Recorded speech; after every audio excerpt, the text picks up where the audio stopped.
눈 내리는 겨울 어느 날 유나는 커피잔을 들고 창밖을 보며 지난 시간들 속으로 들어가 봅니다. 어떤 여자의 32년 인생에서 가장 길고 어두웠던 시간에 관한 것입니다. 그녀의 이름은 서유나.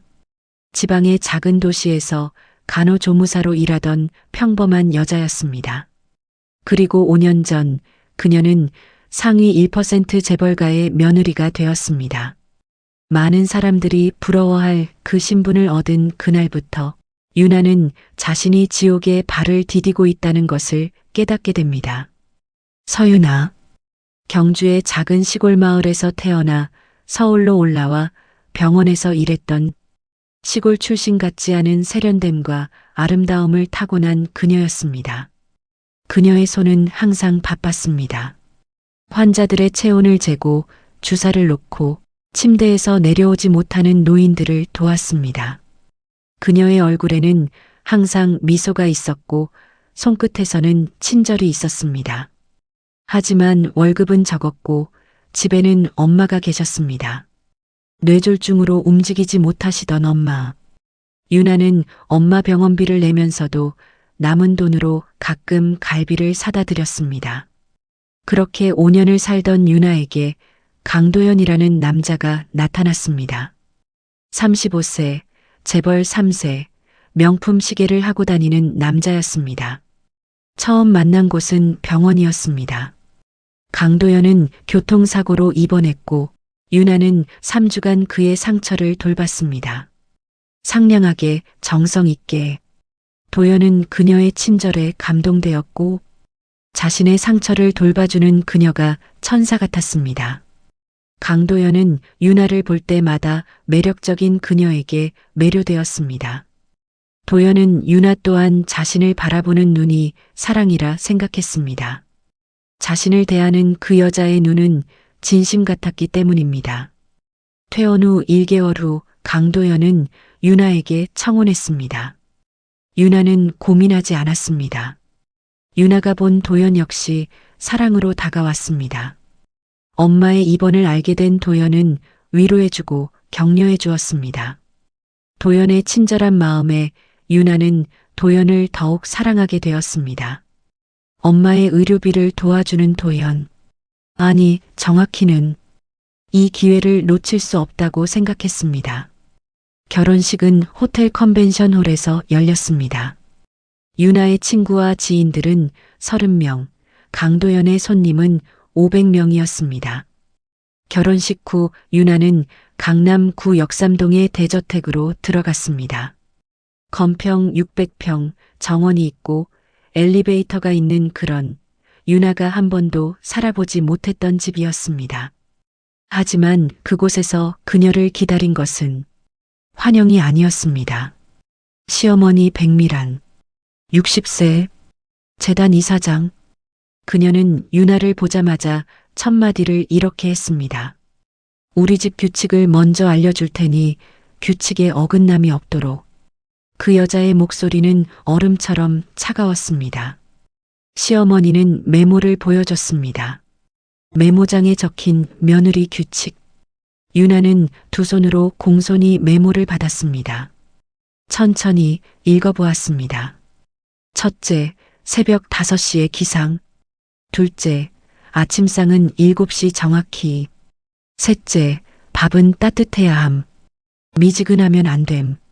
넷째, 국은 맛있어야 함. 그것은 며느리의 최고의 의무. 다섯째, 시어머니 앞에서는 말을 많이 하지 말 것. 여섯째, 시어머니가 먹은 후 먹을 것. 일곱째, 지시 없이 외출 금지.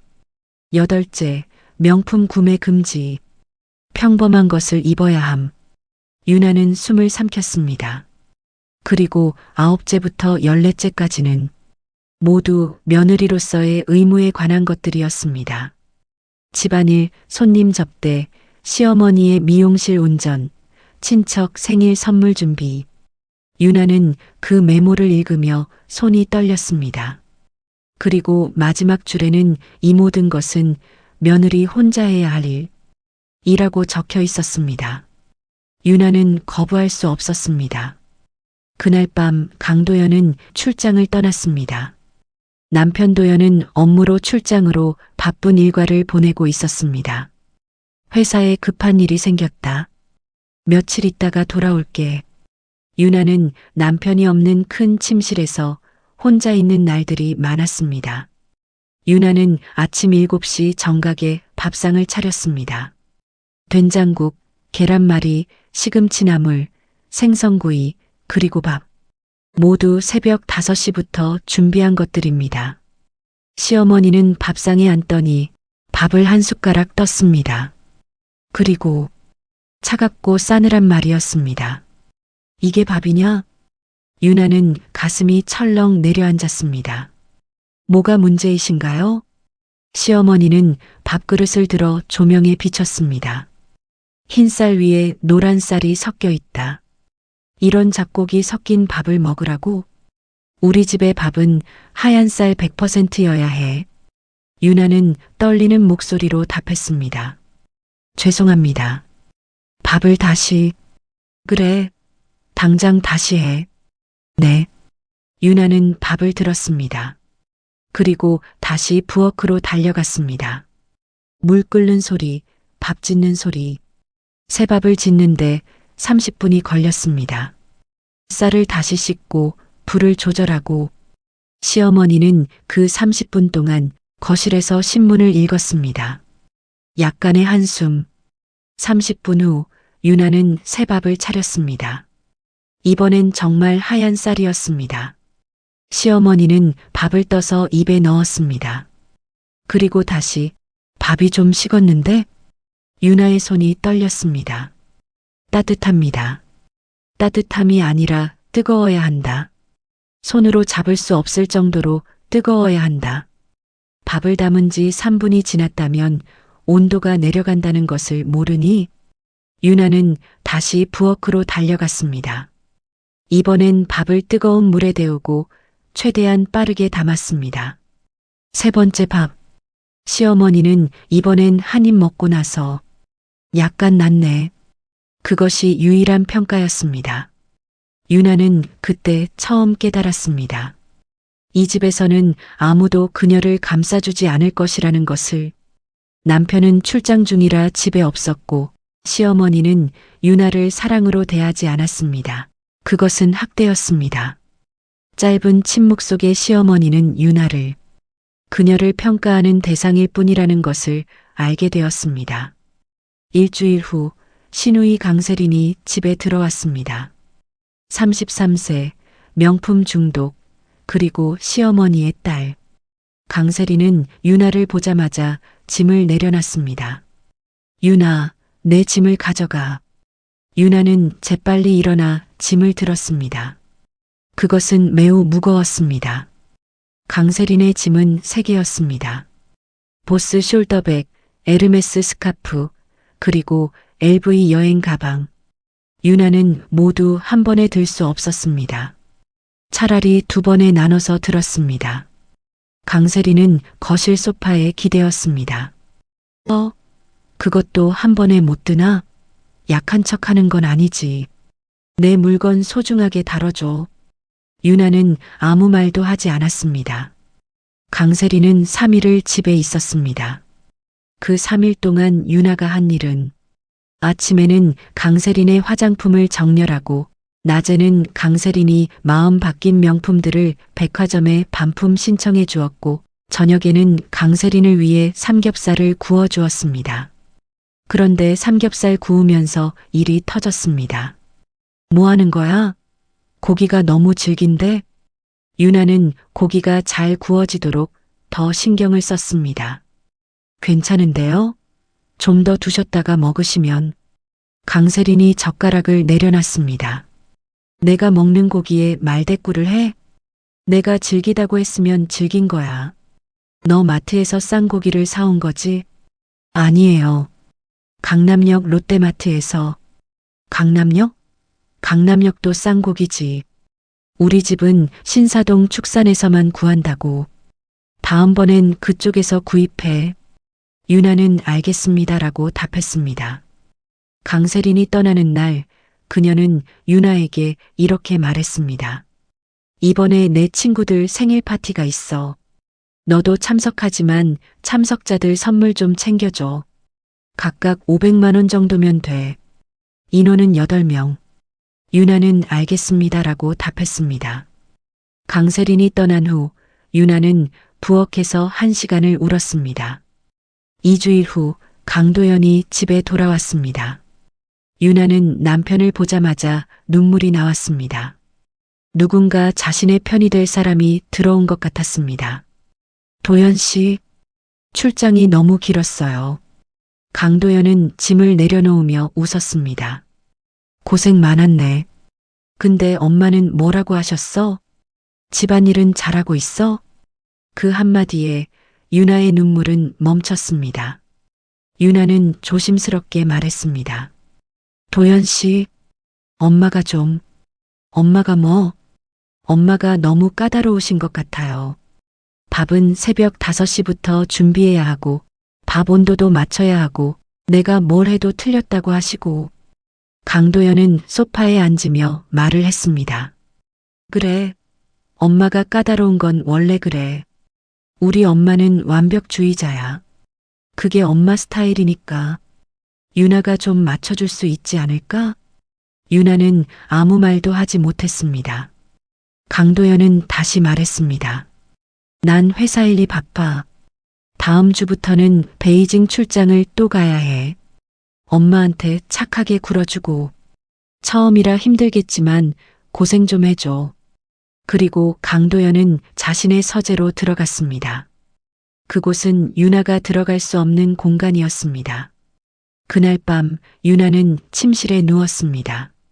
남편은 서재에 있었습니다. 유나는 그때 처음으로 생각했습니다. 내가 왜 이 사람과 결혼했을까? 그 대답은 명확했습니다. 엄마의 의료비. 하지만 그게 전부는 아니었습니다. 그리고 내가 이 정도의 삶을 바꿀 수 없을 것 같아서. 강도연이 출장을 간 3일 후 저녁 8시 시어머니의 친구들이 방문했습니다. 4명의 재단 이사들이었습니다. 시어머니는 미리 유나에게 지시했습니다. 내일 모임이 있다. 너는 좋은 안주와 음료를 준비해야 한다.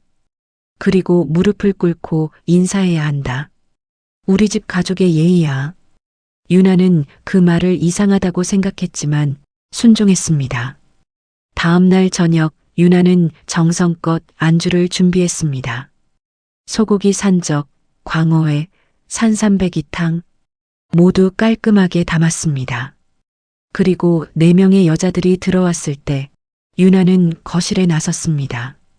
시어머니는 손짓을 했습니다. 어서 와. 이 아이가 우리 도연이 며느리야. 간호조무사에서 올라온 아이. 여자들은 유나를 훑어봤습니다. 마치 상품을 살펴보듯이. 그리고 시어머니가 말했습니다. 이제 인사해. 유나는 무릎을 꿇었습니다. 자신도 모르게. 그것은 전혀 어색하지 않았습니다. 5주 동안 이 집에 있으면서 무릎을 꿇는 일은 이미 일상이 되었기 때문입니다. 여자들 중 한 명이 웃었습니다. 오, 정말 교육받은 며느리네. 다른 여자가 덧붙였습니다. 요즘 애들은 이런 예의를 모르던데. 백미란 이사장이 잘 가르쳤네. 시어머니는 자랑스럽게 웃었습니다. 유나는 무릎을 꿇은 채로 안주를 하나씩 올렸습니다. 그녀의 손은 떨리고 있었습니다. 하지만 아무도 그것을 주목하지 않았습니다. 모임이 끝난 후 유나는 거실을 정리했습니다. 밤 11시가 넘었을 때 시어머니가 말했습니다. 이 여자들은 내일도 올 거야. 내일도 인사를 또 해야지. 유나는 대답했습니다. 알겠습니다. 그리고 그날 밤 유나는 침실에서 이렇게 생각했습니다. 내가 이미 무너지고 있는 건 아닐까? 그로부터 2주일이 지났을 때였습니다. 시어머니의 생일 파티 준비였습니다. 유나는 새벽 3시부터 일어나 음식을 준비했습니다. 떡꼬치, 소시지전, 생선가스, 깻잎전, 50명이 먹을 음식, 혼자서 만들어야 할 음식, 그리고 오전 10시쯤 유나는 부엌에서 쓰러졌습니다. 그녀는 깨어났을 때 거실 소파에 누워 있었습니다. 시어머니가 서 있었습니다. 너 뭐 하는 거야? 게스트들이 3시간 뒤에 온다고. 유나는 숨이 가쁜 목소리로 말했습니다. 어머니, 가슴이 아프고. 가슴? 지금? 네. 시어머니는 유나를 바라봤습니다. 그 눈에는 동정이 없었습니다. 그래. 그럼 약 먹고 일해. 약장에 감기약 있어. 파티를 취소할 순 없으니까. 유나는 일어났습니다. 통증이 있었지만 일어났습니다. 그리고 남은 음식을 준비했습니다. 손을 떨리며 파티는 성공했습니다. 시어머니는 웃었습니다. 손님들도 웃었습니다. 그 다음 날 유나는 병원에 갔습니다.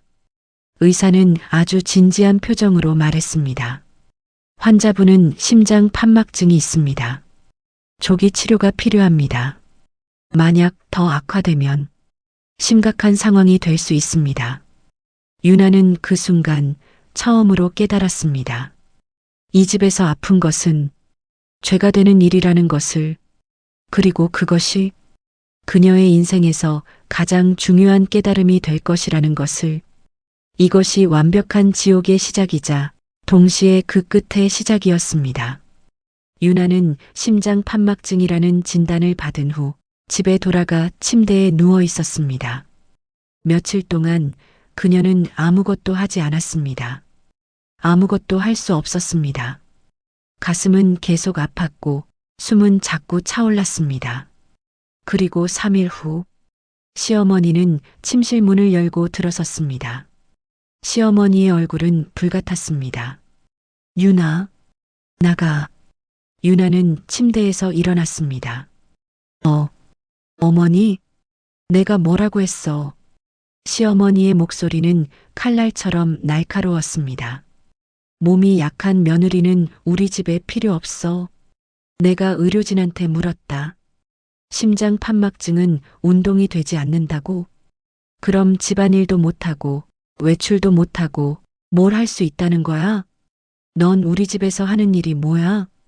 그 몸으로 넌 아무것도 할 수 없어. 네가 무슨 용도냐고? 내일 아침까지 짐을 싸. 우리 집에 병약한 며느리는 필요 없으니 나가. 유나의 몸이 떨렸습니다. 어머니, 제가. 유나는 더 이상 말할 수 없었습니다. 시어머니는 방문을 닫고 나갔습니다. 멀어져가는 시어머니의 발소리가 무겁게 들렸습니다. 유나는 침대에 기대었습니다. 창밖을 응시하며, 그리고 오랫동안 움직이지 않았습니다. 그녀가 생각한 것은 강도연에게 연락을 했습니다. 출장 중이었습니다. 도연 씨, 엄마가 나를. 강도연의 목소리는 바빴습니다. 유나, 지금 회의 중이야. 나중에 연락해. 근데 엄마가 뭔데? 문제 생겼어? 네. 내가 심장 질환이 있어서 엄마가 나가라고. 강도연은 침묵했습니다. 그리고 말을 했습니다. 그래, 그럼. 혹시 친정에 갈 수 있어? 유나는 조용한 목소리로 답했습니다. 친정 엄마가 뇌졸중이셔서. 어머니는 요양원에 계시고 유나에게 친정은 없었습니다. 그럼 다음 주에 통화하자. 지금은 정말 바빠. 강도연은 전화를 끊었습니다. 유나는 침대에 누웠습니다. 그리고 밤이 될 때까지 움직이지 않았습니다. 밤 11시 유나는 짐을 쌀 준비를 했습니다. 짐은 많지가 않았습니다. 캐리어 하나면 되었습니다. 그것은 짧은 결혼 생활의 모든 것이었습니다. 남편이 사준 옷들이 전부였습니다. 다음 날 새벽에 유나는 집을 나왔습니다. 시어머니는 그녀를 배웅해주지 않았습니다. 아무도. 남편은 출장 중이었습니다. 유나는 혼자 그 거대한 저택의 현관문을 닫았습니다. 그리고 버스 정류장으로 걸어갔습니다. 가방은 가벼웠지만 하지만 마음은 매우 무거웠습니다. 도시의 소음, 바쁜 사람들의 일상 속에서 유나는 버스를 탔습니다. 어디로 가는지도 모르면서 2시간을 버스를 타다가 어딘가를 내렸습니다. 강남 외곽 작은 주택가였습니다. 서울의 변두리 시골 마을의 새소리, 개 짖는 소리는 항상 들렸습니다. 그곳에서 유나는 버스 정류장 벤치에 앉았습니다. 4시간을 그 벤치에만 앉아 있었습니다. 날씨가 점점 흐려졌습니다. 비가 올 것 같았습니다. 그때 누군가 유나에게 다가왔습니다. 아, 아가씨. 비 오려고 하는데 여기 앉아만 있어요? 유나가 고개를 들었습니다. 어르신 부부였습니다. 남편은 70대 초반으로 보였고 부인은 65세 정도였습니다. 그들의 이름은 최정우 그리고 김옥희였습니다. 하지만 그때 유나는 이름도 묻지 않았습니다. 아가씨, 어디로 가는 길이에요? 유나는 대답할 수 없었습니다. 최정우는 유나의 얼굴을 살펴봤습니다. 그리고 그의 아내 김옥희도. 그들은 특이한 눈빛을 가지고 있었습니다. 마치 누군가를 깊이 아는 사람처럼. 최정우는 유나의 옆에 앉았습니다. 날씨가 안 좋으니까 우리 집에 우리와 함께 가요. 하루 종일 아무것도 먹지 못한 것 같은데 따뜻한 국과 밥이 있어 한 끼 대접하고 싶어요. 유나는 거부했습니다. 아니, 괜찮습니다. 김옥희가 웃었습니다. 누구나 도움받고 또한 도움을 줄 때가 있어요. 지금은 우리가 돕고 싶어요. 거절하지 말았으면 좋겠어요.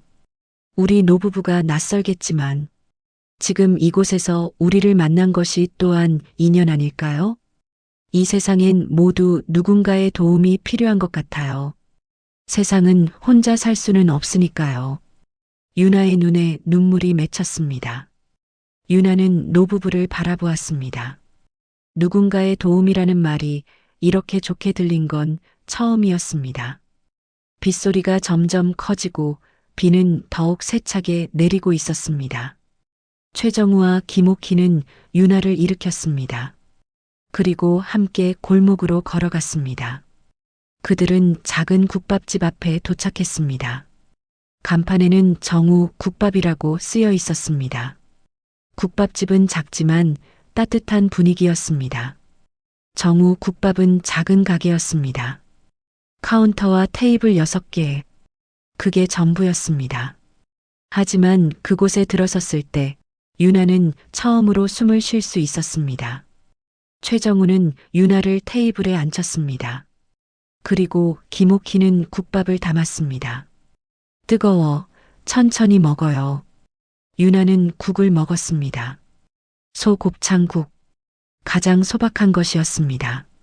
하지만 그 국의 맛은 유나가 지금까지 먹은 것 중 가장 따뜻했습니다. 엄마가 끓여주던 맛이 났습니다. 맛있어? 유나는 고개를 끄덕였습니다. 최정우는 웃었습니다. 그래, 우리 집 밥이 제일 맛있지. 왜냐면 여기선 아무도 너를 판단하지 않으니까. 그 말에 유나는 또 울었습니다. 밥을 먹으면서 김옥희는 유나의 손을 잡았습니다. 먹어. 다 먹고 나서 울어. 뜨거운 밥은 차가워지면 맛이 없어. 그날 밤 유나는 처음으로 숨쉬기가 편했습니다. 조용한 가게 분위기 속에 유나는 안정이 되어 가고 있었습니다. 1시간 후 최정우가 유나에게 물었습니다. 어디 갈 데 있어? 유나는 대답하지 못했습니다. 최정우와 김옥희는 눈을 마주쳤습니다. 마치 대화하듯이 최정우가 다시 말했습니다. 우리 집 뒷방이 비어 있어. 너 며칠 있어. 그 대신 우리 국밥집 좀 도와줄래? 유나는 대답했습니다. 네, 감사합니다.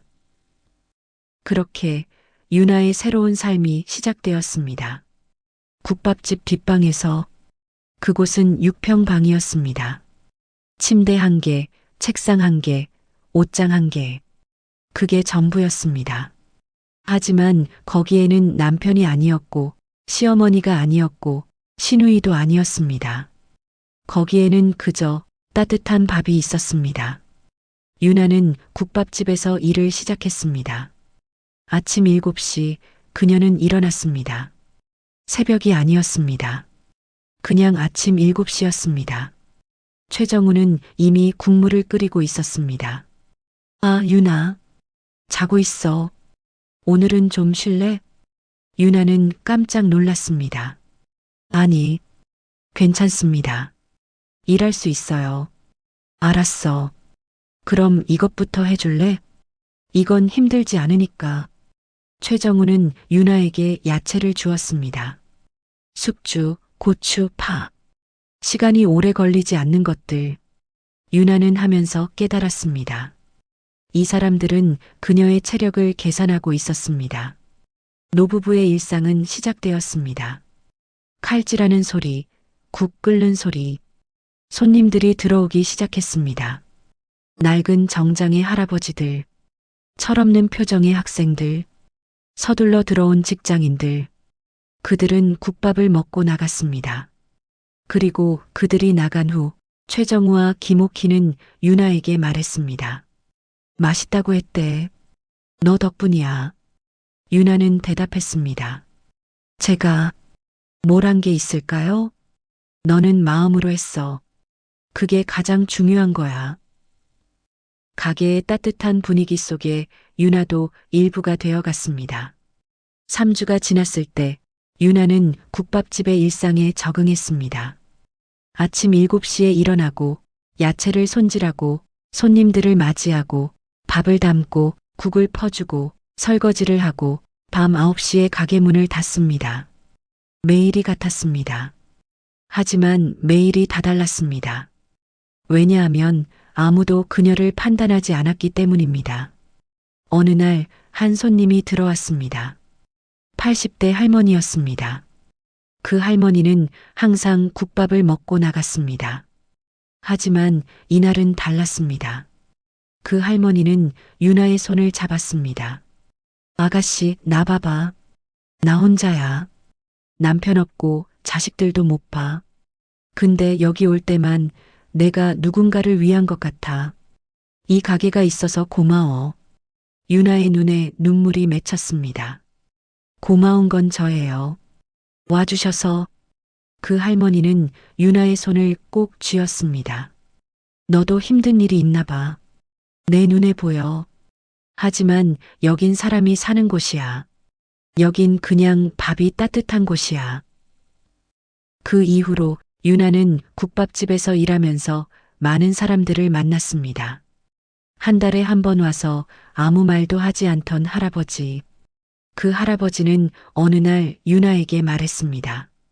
아가씨가 있어서 여기 온다. 혼자 밥을 먹던 아주머니. 그 아주머니는 매일 왔습니다. 여기가 유일한 내 집이야. 중학생 아이. 엄마가 항상 바쁜데 여긴 따뜻해요. 유나는 깨달았습니다. 이것이 가족이라는 것과 이것이 집이라는 것을 유나의 마음에 잔잔한 감동으로 다가왔습니다. 유나에게 재벌가의 저택은 집이 아니었습니다. 그것은 그저 거대한 감옥일 뿐이었습니다. 2개월이 지났을 때 최정우가 유나에게 물었습니다. 어제와는 다른 진지하게 물었습니다. 유나, 혹시 신문은 읽어? 유나는 대답했습니다. 아니, 잘 안 읽어요. 최정우는 침묵했습니다. 그리고 며칠 후 그는 유나에게 오래된 신문 하나를 보여줬습니다. 신문의 제목은 강남 대형 건설사 비리 적발, 임직원 구속. 사진에는 한 여자가 있었습니다. 유나의 시어머니 백미란이었습니다. 정우는 유나한테 신문을 펼치며 보여주었습니다. 최정우는 천천히 말했습니다. 나는 예전에 그 회사의 기술 담당이었어. 30년을 일했지. 그리고 알았어. 그들이 하는 짓을. 유나는 아무 말도 하지 못했습니다. 기초공사를 부실하게 하고 안전검사를 조작하고 뇌물을 주고받고 내가 고발했어. 그 다음 날 나는 쫓겨났어. 회사는 은퇴라고 했지만 사실은 쫓겨난 거야. 김옥희도 마찬가지였어. 그녀는 회계 담당이었거든. 유나가 물었습니다. 그럼 지금은?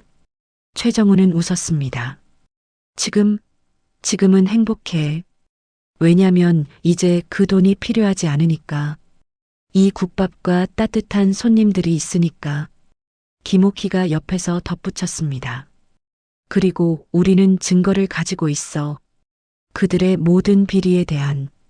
언젠가 그걸 쓸 날이 올 거야. 노부부의 진지한 얼굴을 유나는 보았습니다. 유나는 그때 처음으로 생각했습니다. 그들이 말하는 언젠가가 혹시 지금일까? 하지만 그때는 그냥 생각에 그쳤습니다. 유나는 아직 그 선택을 할 준비가 되어 있지 않았습니다. 3개월이 지났을 때 지역 보건소의 간호사가 국밥집을 찾았습니다. 그 간호사의 이름은 이지연이었습니다. 그녀는 유나를 보자마자 깜짝 놀랐습니다. 당신 혹시 간호조무사 자격증 있어요? 유나는 대답했습니다. 네. 근데 우리 보건소에서 무료 진료를 하는데 손이 부족해요. 일주일에 2번 와줄 수 있을까요? 그렇게 유나는 국밥집에서 일하면서 보건소에서도 일을 시작했습니다. 무료로. 유나는 지역 어르신들의 혈압을 재고 주사를 놓고 상처를 소독했습니다. 그리고 누군가는 그 모습을 촬영했습니다. 영상은 SNS에 올라갔습니다. 국밥집 여직원, 무료 보건소에서 어르신 돌봐. 진정한 봉사의 의미를 보여주다. 그 영상은 바이럴 되었습니다. 일주일에 100만 뷰. 유나는 국밥집 천사 여직원으로 알려졌습니다. 신문 기자도 찾아왔습니다. 지역을 밝히는 천사 서유나 씨를 만나다 유나는 인터뷰에서 말했습니다. 저는 특별한 게 아니에요. 그냥 누군가 필요한 것을 하는 거예요. 그 말은 거짓이 아니었습니다. 진짜였습니다. 유나는 국밥집 뒷방에서 처음으로 자신이 누구인지 알게 되었습니다. 강씨가의 집 며느리가 아니라 누군가의 아내가 아니라 누군가를 도울 수 있는 사람. 그리고 그 사실이 얼마나 소중한 것인지. 하지만 그 평화로운 시간은 오래가지 않았습니다. 왜냐하면 어느 날 유나의 핸드폰이 울렸기 때문입니다. 그 전화는 경찰청에서 걸려온 것이었습니다. 서유나 씨, 강남 대형 건설사 비리 사건과 관련해서 당신의 증언이 필요합니다. 유나는 핸드폰 너머의 목소리에 순간 긴장이 되었습니다. 유나는 경찰청에 전화를 받은 후 4일 동안 국밥집에서 일하지 못했습니다. 정신이 없었습니다. 최정우와 김옥희는 그것을 알았습니다. 하지만 강요하지 않았습니다. 그들은 단지 유나의 옆에 있었습니다. 조용한 가게 분위기. 5일째 아침 유나는 최정우와 함께 경찰서로 갔습니다. 서울 강남경찰서 건설사 비리 수사팀. 수사관의 이름은 이준호였습니다. 45세, 20년간 수사를 해온 베테랑이었습니다. 그는 유나를 보자마자 물었습니다. 서유나 씨가 맞나요? 네. 당신은 강도연 씨의 아내신가요? 네. 그런데 지금은 이준호는 노트를 펼쳤습니다. 우리는 강남 건설사의 비리를 수사하고 있습니다. 기초공사 부실, 안전검사 조작, 뇌물수수 등. 그리고 우리는 당신이 강씨가의 내부를 알 수 있는 사람이라고 생각합니다. 유나는 심호흡을 했습니다. 저는 강씨가의 내부를 모릅니다. 회사 일은 남편도 말하지 않았어요.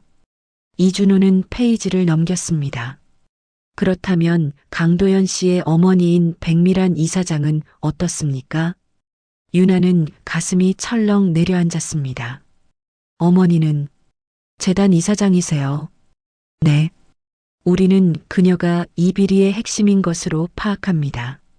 그리고 당신은 그녀와 같은 집에 살고 있었어요. 혹시 그녀가 말한 무언가를 들은 적이 있습니까? 유나의 기억은 소환되었습니다. 시어머니가 손님들과 나눈 대화. 우리 회사 기초는 정말 견고해. 검사관도 우리 사람이니까. 횡령 좀 있지만 그게 뭐가 문제야? 모든 회사가 그렇지. 법원도 우리 손에 있어. 고발해봤자 소용없어. 유나는 천천히 말했습니다. 저는 들었어요. 어머니가 손님들과 얘기하는 것을 들었어요. 이준호는 펜을 들었습니다. 구체적으로 무엇을 들었습니까? 유나는 그 대화를 모두 말했습니다. 1시간이 걸렸습니다. 이준호는 계속 노트를 썼습니다. 한 글자도 놓치지 않으면서 썼습니다. 끝난 후 그는 유나에게 말했습니다. 당신의 증언은 매우 중요합니다. 우리는 추후에 법정에서 당신의 증언이 필요할 것 같습니다. 준비해 주시겠어요? 유나는 대답했습니다. 네, 알겠습니다. 경찰서를 나간 후 최정우는 유나의 손을 잡았습니다. 유나, 이제 돌아갈 수 없다. 알아? 유나는 고개를 끄덕였습니다. 알아요. 아저씨. 최정우는 천천히 말했습니다. 내가 30년을 이 때를 기다렸어. 그리고 너도 함께 이걸 마무리하게 되는 거지. 고마워. 유나. 그렇게 유나는 돌아갈 수 없는 길에 들어섰습니다. 일주일 후 이준호 수사관은 국밥집을 찾았습니다. 그리고 그는 최정우에게 말했습니다. 최정우 씨, 우리는 당신이 가진 내부 문서에 대해 알고 있습니다. 혹시 제출할 의사가 있으신가요? 최정우는 그 순간을 기다렸던 것입니다. 그는 침묵했습니다. 그리고 천천히 대답했습니다. 있습니다. 최정우는 국밥집 뒷방으로 들어갔습니다. 그리고 한 나무 상자를 꺼냈습니다. 30년간 모아온 증거들이었습니다. 기초공사 부실 기록, 안전검사 조작 문서, 뇌물수수 흔적, 횡령 통장 사본, 회의록, 이메일, 모두 백미란이 서명한 것들이었습니다. 이준호는 문서를 한 장씩 살펴봤습니다. 이것들이 모두입니다. 30년을 가지고 있었어요. 언젠가 이날을 위해 이준호는 눈을 마주쳤습니다. 이것들로 충분합니다. 백미란을 구속할 수 있을 것 같습니다. 최정우는 조용한 목소리로 말했습니다. 그리고 강도연도? 이준호는 대답했습니다. 강도연 씨는 어떤가요? 회사에서 역할이 있었습니까? 최정우는 고개를 저었습니다. 모릅니다. 다만 그의 어머니를 알고 있었고 그것을 용인했다면 그것도 죄 아닐까요? 이준호는 노트에 적었습니다. 알겠습니다. 수사를 계속하겠습니다. 증거물을 수거해가는 경찰. 증거가 제출된 후 유나는 밤마다 잠을 이루지 못했습니다. 심리적으로 불안한. 그녀는 침대에 누워 자신이 들은 것들을 자꾸만 떠올렸습니다. 남편의 얼굴. 엄마 성격 원래 그래. 좀 참아. 시어머니의 목소리. 병약한 며느리는 필요 없다. 신우이의 말. 내 물건들은 너보다 소중해. 그리고 밤 11시 경찰청에서 전화가 왔습니다. 서윤아 씨, 법정 증언을 위해 증언 준비를 부탁드립니다. 일주일 뒤에 시작될 예정입니다. 유나는 그 밤 역시 잠을 이루지 못했습니다. 그리고 새벽 2시 그녀는 최정우를 찾았습니다. 최정우는 거실의 의자에 앉아 있었습니다. 아저씨, 못 자셨어요? 최정우는 유나를 봤습니다. 너도? 유나는 소파에 앉았습니다. 저, 맞는 일을 하는 건지 모르겠어요. 제가 증언하면 남편도 재판에 걸릴 수도 있잖아요. 최정우는 오랫동안 침묵했습니다. 그리고 천천히 말했습니다. 유나, 너는 지금까지 뭘 했니? 무릎을 꿇었지? 남편의 손도 잡았지? 남편이 싫다고 할 때도 있었지? 유나는 고개를 끄덕였습니다. 근데 그들이 한 건 뭐니? 부정직한 건설로 얼마나 많은 사람들이 다쳤는지 알아? 그 기초부실로 언젠가 건물이 무너질 수도 있어.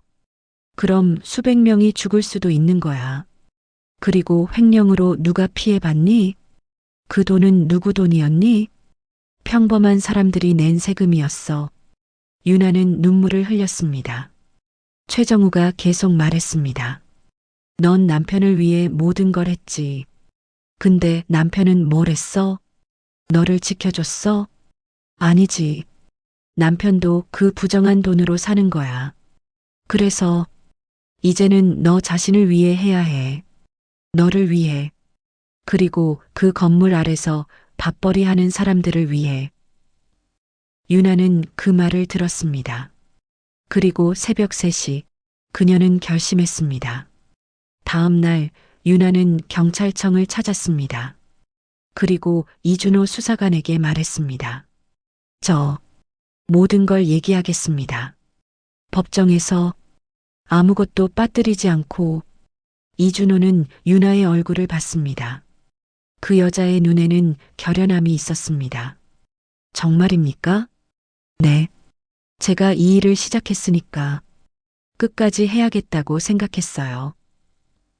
그로부터 일주일, 유나는 변호사와 함께 법정 증언을 준비했습니다. 변호사는 유나에게 물었습니다. 법정에서 무섭지는 않으실까요? 유나는 대답했습니다. 이미 지난 대저택에서 생활이 더 무서웠어요. 법정은 그냥 진실을 말하는 곳이잖아요. 그 말은 거짓이 아니었습니다. 유나는 이미 가장 큰 공포를 이겨냈습니다. 그것은 법정이 아니라 사랑하는 사람들에게 버림받는 것이었기 때문입니다. 그리고 그것은 이미 일어났습니다. 그러므로 더 이상 잃을 것이 없었습니다. 드디어 법정 공판이 열렸습니다. 2월 14일 서울중앙지방법원. 유나는 증인석에 섰습니다. 법정은 관중석까지 꽉 찼습니다. 법정은 엄숙했습니다. 언론사들이 왔었고 시민들도 왔었고 강씨가의 가족들도 와 있었습니다. 판사가 물었습니다. 증인은 피고인 백미란과의 관계를 설명해 주세요. 유나는 답했습니다. 저의 시어머니입니다. 증인은 피고인과 얼마나 오래 함께 살았습니까? 5주일입니다. 판사는 눈썹을 올렸습니다. 5주일? 매우 짧은 기간이군요. 그 기간에 무엇을 들었습니까? 유나는 심호흡을 했습니다. 그리고 말했습니다. 저는 시어머니가 손님들과 나눈 대화를 들었습니다. 그 대화에서 시어머니는 1. 건설사의 기초공사가 부실하다는 것을 알고 있었습니다. 2. 안전검사 담당자가 자기 사람이라고 명시적으로 말했습니다. 3. 횡령이 있다는 것을 인정했습니다. 4. 법원도 자기 사람이라고 자랑했습니다. 5. 이 모든 것을 의도적으로 한 것이라고 말했습니다. 법정이 일렁이는 소리. 검사가 다음 질문을 했습니다. 증인은 왜 이런 대화를 들었습니까? 유나는 조용한 목소리로 답했습니다. 저는 시어머니의 집에서 며느리로 일했습니다. 음식을 준비하고 정리정돈을 하고 손님들을 맞이했습니다. 그런 과정에서 자연스럽게 듣게 되었습니다. 변론하는 검사가 말했습니다. 증인은 이 증언으로 인해 피고인과의 관계가 악화될 것을 알고 있습니까? 유나는 대답했습니다. 이미 악화되었습니다. 저는 이미 그 집에서 쫓겨났습니다. 왜 쫓겨났습니까? 제가 심장 질환이 있었기 때문입니다. 시어머니는 병약한 며느리는 필요 없다고 말했습니다. 법정이 조용해졌습니다. 여러 기자들이 메모를 하기 시작했습니다. 판사가 다시 물었습니다. 증인은 피고인이 한 행동이 범죄라고 생각합니까? 유나는 판사를 바라봤습니다. 그리고 답했습니다. 네, 저는 생각합니다. 시어머니의 행동은 많은 사람들을 위험에 빠뜨린 것입니다. 그리고 국가 재정을 도둔 것입니다. 그것은 범죄입니다. 그리고 마지막 순간이 왔습니다. 백미란의 변호사가 일어섰습니다. 그 변호사는 유나를 바라봤습니다. 증인은 피고인이 당신을 학대했다고 주장합니까? 유나는 대답했습니다. 네. 그렇다면 혹시 피고인에게 복수하려고 거짓 증언을 하는 건 아닙니까? 유나는 침착했습니다. 아닙니다. 저는 진실만 말했습니다. 변호사는 앉았습니다. 더 이상 할 말이 없었습니다. 그리고 그 순간 유나는 증인석에서 백미란을 바라봤습니다. 그들의 눈이 마주쳤습니다. 첫 번째이자 마지막이 될 직시였습니다. 백미란의 얼굴은 흰색으로 변해 있었습니다. 유나는 아무 감정도 드러내지 않았습니다. 오직 진실만 있을 뿐이었습니다. 법정을 나온 후 유나는 한 남자를 만났습니다. 강도연이었습니다. 그는 유나의 팔을 잡았습니다. 유나, 뭐 하는 거야? 왜 우리 엄마한테? 유나는 강도연을 바라봤습니다. 난 진실을 말했을 뿐이야. 강도연의 목소리는 차가워졌습니다. 진실이라고? 넌 우리 가족을 팔았어. 돈 받고? 유나는 조용했습니다. 강도연은 계속 말했습니다. 엄마는 내 어머니야.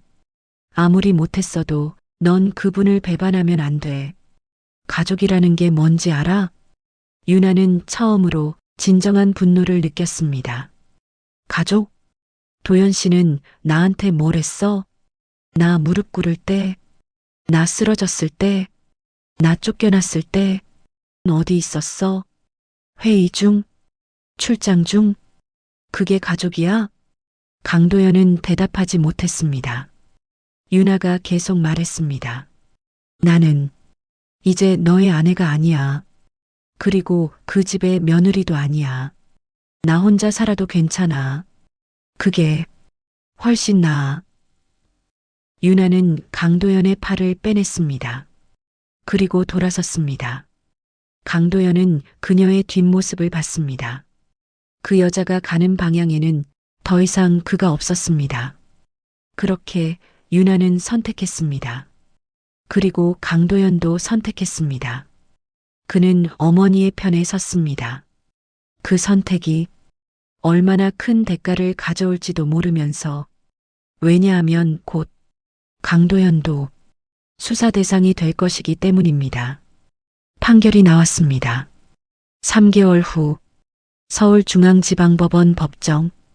판사는 망치를 내려쳤습니다. 망치 소리. 피고인 백미라는 부정부패 혐의로 징역 7년에 처한다. 추가로 횡령죄로 5억 원의 벌금을 부과한다.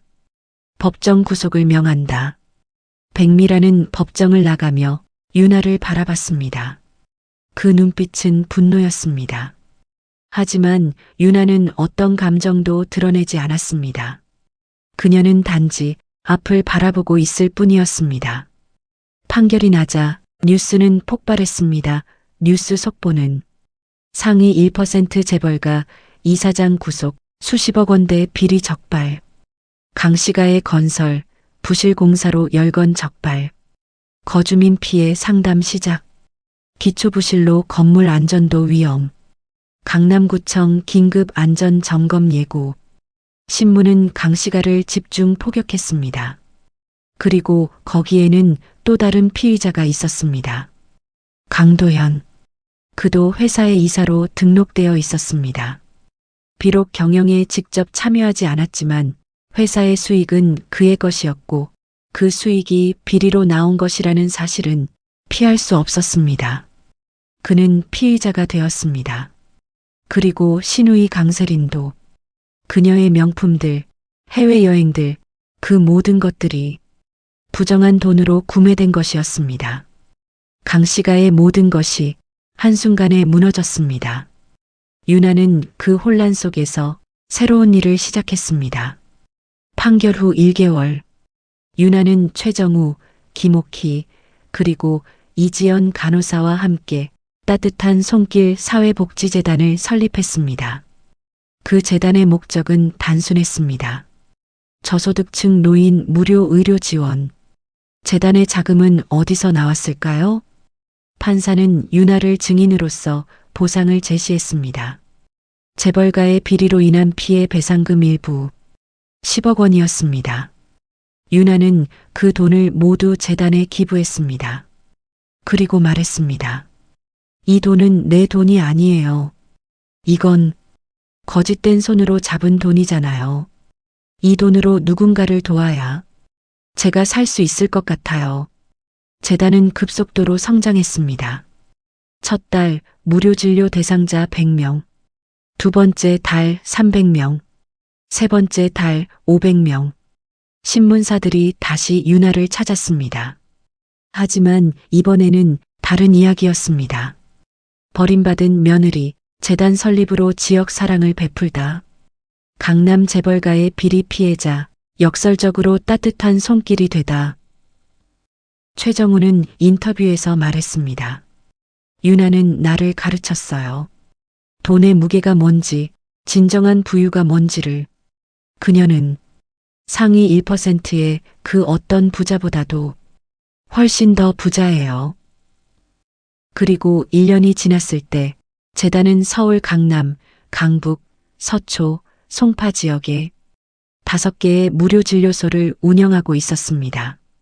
그곳을 찾는 노인들은 항상 유나를 찾았습니다. 유나 씨 오셨나? 유나는 내 딸이야. 1년 후, 유나는 서대문 교도소를 찾았습니다. 그곳에서 그녀는 한 여자를 만났습니다. 백미란. 60세에서 61세로 된 그 여자는 감옥에서 많이 늙었습니다. 그들은 투명한 유리 너머에서 전화로 대화했습니다. 백미란이 먼저 말했습니다. 유나, 넌 왜 왔니? 유나는 대답했습니다. 어머니를 한번 봐야 할 것 같았어요. 백미란의 눈이 흔들렸습니다. 이런 꼴을 보다니 네가 나를 이렇게 만들 줄 몰랐다. 유나는 조용했습니다. 백미란이 계속 말했습니다. 나는 너를 완전히 망쳤어. 도연이도 망쳤어. 세린이도. 그런데 넌 어떻게 이렇게 될 수 있니? 유나는 천천히 말했습니다. 어머니, 저는 이 감옥을 나가고 싶지 않아요. 백미라는 눈을 들었습니다. 뭐라고? 이 감옥이 아니라 저를 감금했던 그 집. 저는 그 집에서 벗어났어요. 그리고 처음으로 살 수 있게 됐어요. 백미라는 대답하지 못했습니다. 유나가 계속 말했습니다. 저는 이제 누구의 며느리도 아닙니다. 누구의 아내도 아닙니다. 그냥 제 인생의 주인일 뿐이에요. 그리고 저는 그게 가장 부자라는 거를 알았어요. 백미라는 유나를 조용히 응시했습니다. 하지만 유나의 눈에는 그저 동정만 있을 뿐이었습니다. 면회 시간이 끝났습니다. 유나는 일어섰습니다. 백미란이 말했습니다. 유나, 미안해. 유나는 그 말을 들었습니다. 하지만 대답하지 않았습니다. 그냥 돌아섰습니다. 교도소를 나온 유나는 국밥집으로 돌아갔습니다. 정우 국밥은 여전히 그 자리에 있었습니다. 아침 10시 30분 손님들이 들어오기 시작했습니다.